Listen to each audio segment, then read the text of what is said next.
The Tao of Self-Confidence, episode 516. Welcome to the Tao of Self-Confidence, where I share stories of amazing women who have discovered their inner journey to self-confidence. Visit our website at thetaoofselfconfidence.com. Your inner journey to self-confidence awaits.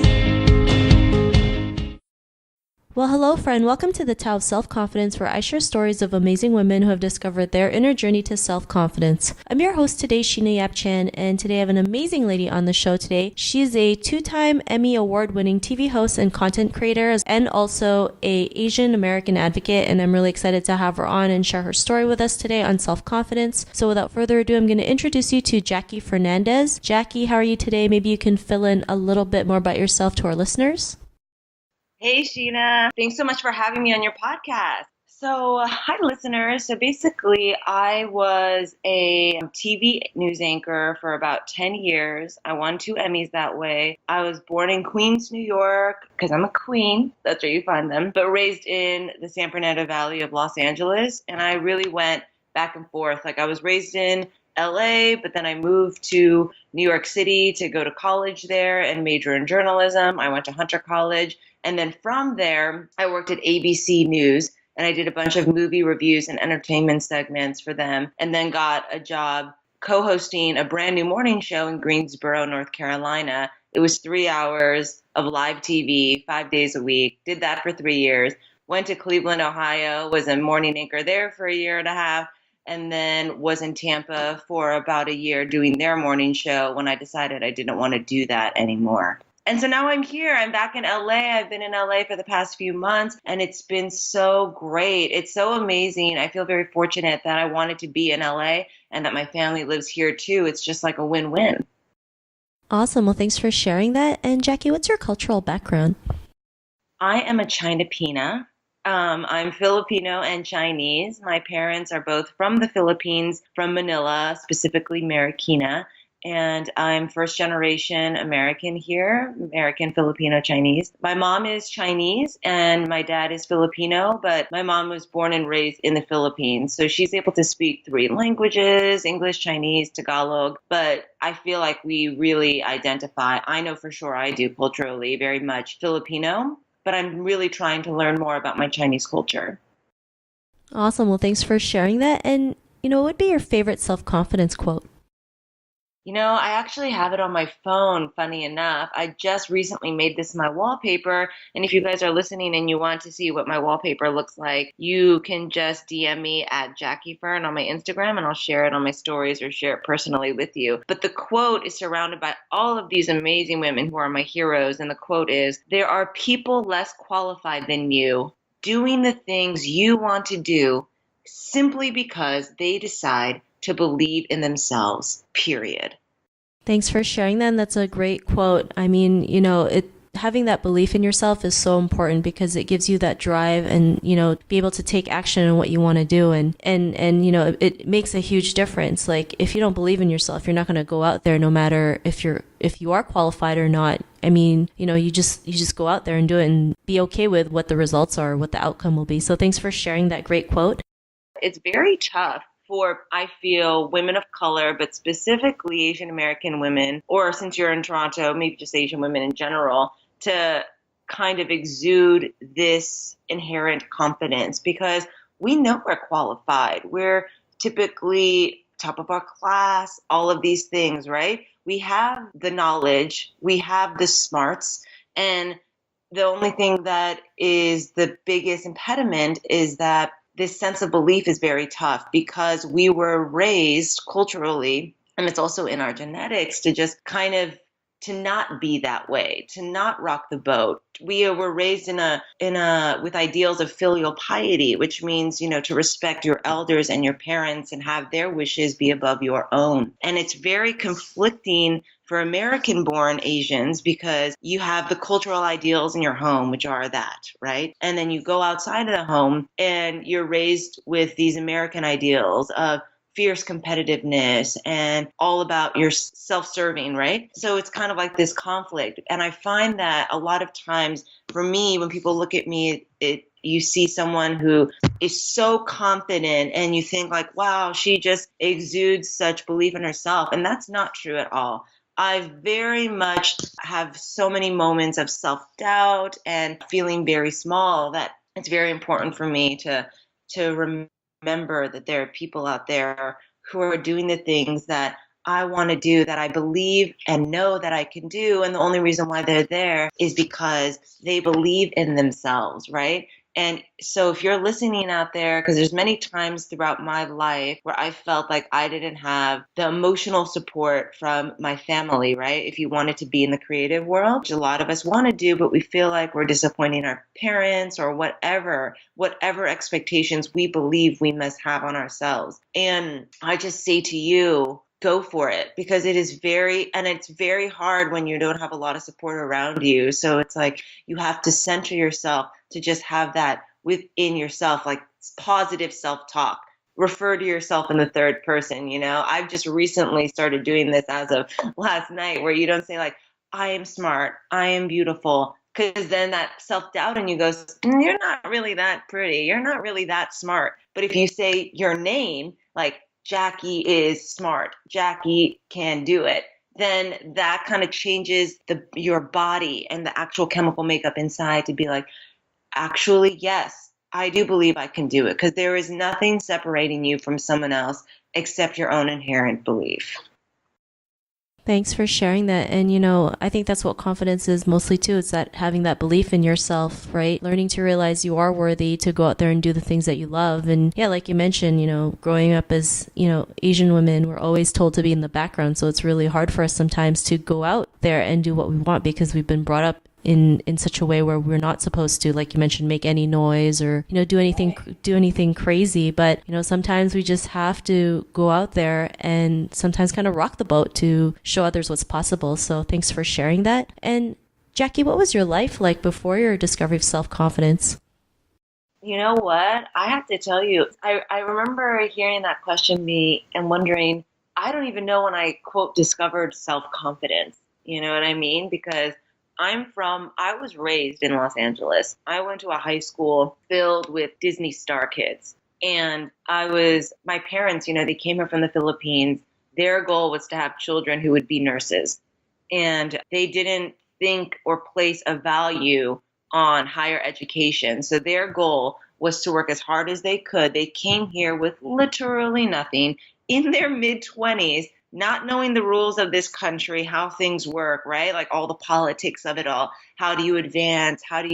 All these things. I can't even imagine what they went through. And all of that to say and paint a picture, they put my sister and I through private schools because they thought that was the best thing that they could do to provide for their children. And then after high school, you go straight to nursing school, right? So all of that to say, I went to these very, very rich high schools being poor. And it was very, tough to be around all of these people and not understanding why I couldn't have the same things, because my parents didn't explain that to me, how hard they were working for me to even be in that position, right? It's only something I learned later in life, where I could understand when I was their age. Like, I can't imagine when I was 25, I was hosting my own show, right? And dealing with all of these things and feeling like so overwhelmed. But I go, oh my God, when you were 25, you had a newborn baby. You were in a brand new country with $500 in your bank account, working in a junkyard. How the hell am I complaining when that was your guys' life and the amazing things that you have brought for me? So I would say, to answer your question, long story longer, I feel like I kind of got some self-confidence when I started to understand the stock from which I came from. I started to, when I was in high school and middle school, I was in these very majority white spaces, majority rich white spaces filled with entitlement. And I didn't understand why I couldn't be that same way or why I was different, right? But when I was in college and I started to understand my heritage, which was by taking Asian American studies classes, which I highly suggest to all of you. And if you can't take any, please read Asian American Dreams by Helen Zaya. It is the best book. It gives you an insight and a history lesson of our culture in America, Asians' culture in America, all the different types of Asian people. We're seen as this homogenous group, but we're very much Filipino, Chinese, Japanese, Korean, all had a different history here and how they tried to pit us all against each other until one unifying moment brought us all together. And that moment was, of course, a white person killing someone and getting away with it. And we all realized that could have been us. And Vincent Chen. So my point of that is to tell you, when I started learning more about our history here, I got mad. And when I started to learn more about my culture in America, it gave me better insight into my parents and what they went through. And I thought, if they could go through all of that and they endured all of that and they're still so beautiful and strong today, why aren't you showing their legacy right now? Why aren't you realizing where you come from? The strength, the courage, the perseverance, the beauty from which you come from is right in front of you. It is in you. So I feel like that journey definitely started for me in college with knowledge, compassion, and understanding for my own background, my own family, and then the bigger picture of Asian Americans in this country.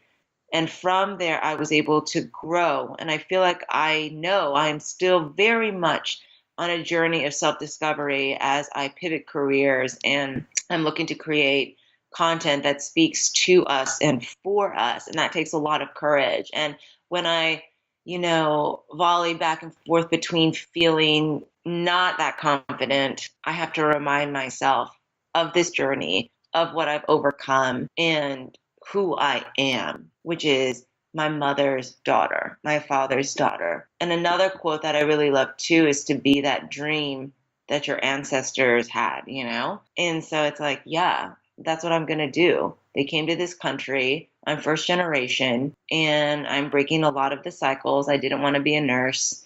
And I fought very hard to be in journalism and writing. And now what I've always wanted to do is be creative writing. And I never had the courage to really go for that. I thought journalism was the safest route because it was still, intelligent or smart, right, than entertainment. And now I know like, hey, I can do this. And because of my belief in myself, it's encouraged my parents and I to have a dialogue where they understand and support me too. So I feel like that journey for me definitely started in college, again, just with having knowledge. And it's been a continuous journey too. It's not like I walk around every day like Beyonce. She's my goals though. But, I try.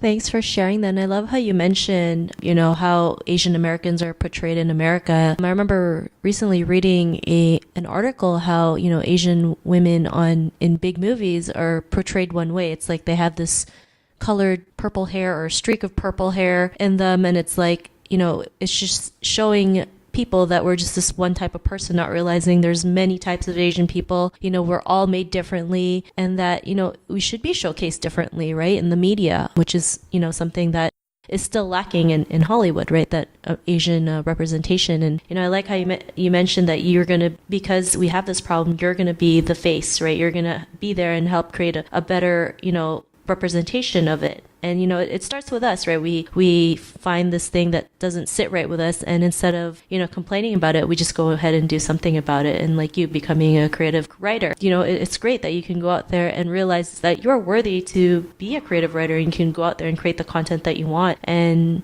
yeah, like self-confidence will never be linear, right? It's going to be a roller coaster. We go through ups and downs in our lives. And even Beyonce, I'm sure, goes through ups and downs in her life, but she just slays it all the time, But here's the thing, Sheena, like what you were saying, either the purple streak or whatever.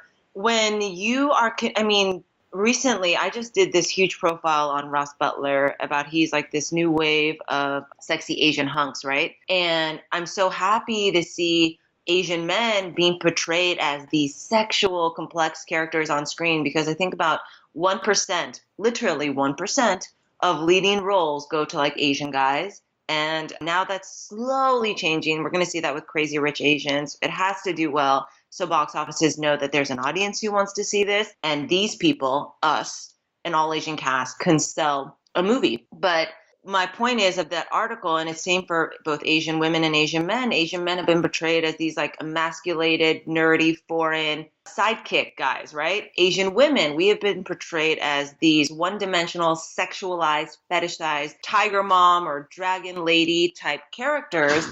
And when you grow up with these kind of images bombarding you, not only do they inform how society sees you, but then also like how you see yourself, right?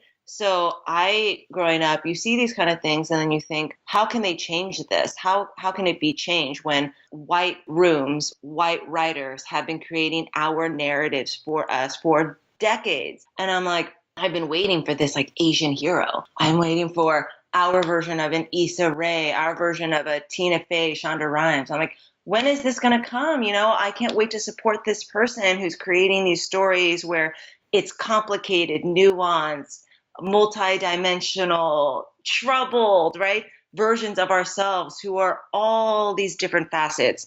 I'm like, where is this woman? Oh, crap, I am this woman. It's got to be me, right?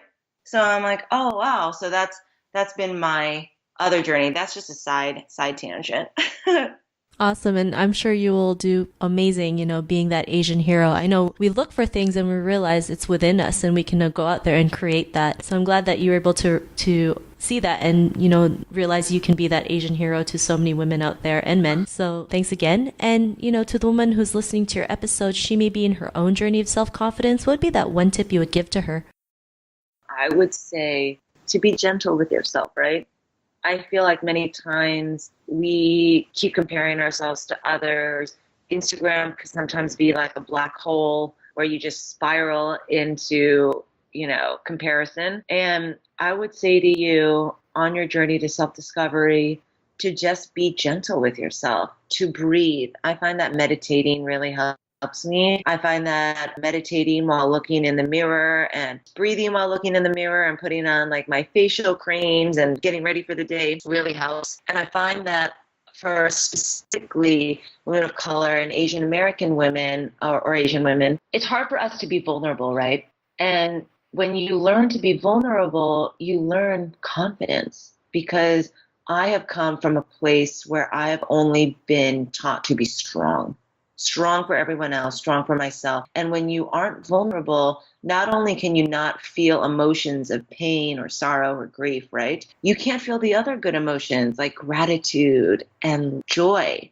So you can't have both. So in order to feel all those things, you need to become vulnerable. And there's an amazing talk by Brené Brown on vulnerability. It's a TED Talk. I listen to it often because she helps me realize that there is power in vulnerability, that it is the ultimate power to put your heart out there and say, these are my flaws, and know that, and then get strength from them. So I would say, in summary, for a woman who is on her journey to self-confidence, which we all are every day, is to breathe, to feel gratitude, to find the power in your vulnerability, and to, again, be gentle with yourself as you go through this and you have your ups and your downs and your roller coaster on this journey, because you know what?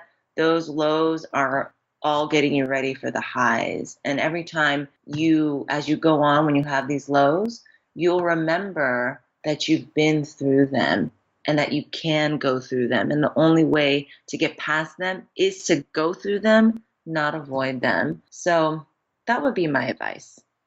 Thanks for sharing those great tips. And I totally agree about being vulnerable. Actually, it takes confidence to be vulnerable and share what, you've been through and your mistakes and your flaws. And people appreciate you for that because they realize, we all go through it. We're not perfect and that we can keep going no matter what happens. So thanks again. And Jackie, if our listeners wanted to get to know a little bit more about you and what you do or check out some of your work, is there any links or social media profiles we can connect with? Yes, I would love to connect with all of you if you're listening to this and you've gotten all the way to the end while you're maybe jogging or, on your commute. My Instagram is @JackieFern, JackieFern. That really is the number one thing that I use. I don't really use Facebook or Twitter So if you connect with me on there, send me a DM. I'd love to hear what you thought about this or answer any questions that you might have. So that for me is my number one. Awesome. Well, thanks for sharing that. And to our listeners, if you want to connect with Jackie, you can also head on over to the taoofselfconfidence.com and search for Jackie's name. Her show notes will pop up along with everything else that we talked about. And I'm just really grateful to have Jackie here today to share her story and tips with us on self-confidence. So thank you so much, Jackie. You're welcome, Sheena. Thank you so much for having me. And I'm so proud of you for this work that you're doing. And this passion project is only going to continue to grow. So congratulations to you. Thank you. And again, it was really great having you on the show. And to our listeners, be on the lookout for another new episode of another amazing woman's journey to self-confidence. And we'll talk to you soon. Bye for now. Thank you for tuning in to another amazing episode of the Tao of Self-Confidence. Get your free self-talk tape for building self-confidence by visiting our website at thetaoofselfconfidence.com. Your inner journey to self-confidence awaits.